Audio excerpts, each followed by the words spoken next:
Pada saya lebih baik beli dari menyewa. Paling tidak pun kita boleh jual balik.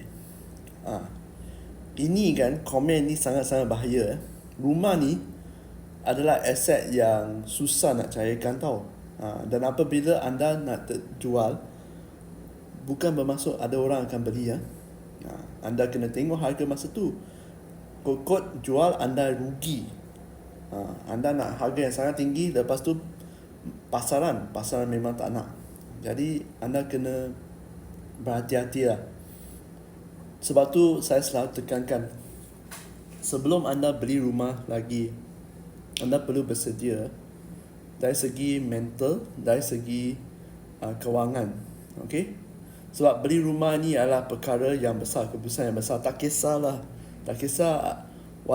anda beli untuk duduk ke, beli untuk pelaburan ke, itu tetap adalah satu keputusan yang besar. Okay? Saya harap ini membantulah.